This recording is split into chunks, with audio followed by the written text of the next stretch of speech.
Petugas dari TNI Polres, Satpol PP, dan dari Dinas Kesehatan memeriksa setiap pengendara yang melintas di perbatasan Kota Makassar dan Kabupaten Goa.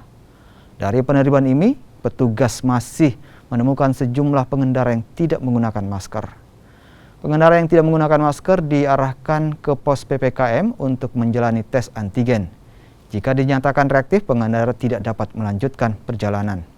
Namun dari puluhan pengendara yang menjalani tes antigen, semua dinyatakan negatif dan diperbolehkan melanjutkan perjalanan serta diberi masker. Terdiri dari beberapa gabungan personil, yaitu dari Brimob, dari Posyandu Begini, kemudian Dinas Perhubungan, Satpol PP, POM TNI. Nah, kita di sini melaksanakan pemeriksaan bagi yang masuk Makassar yang tidak menggunakan masker. Kita berhentikan dan dilaksanakan swab antigen.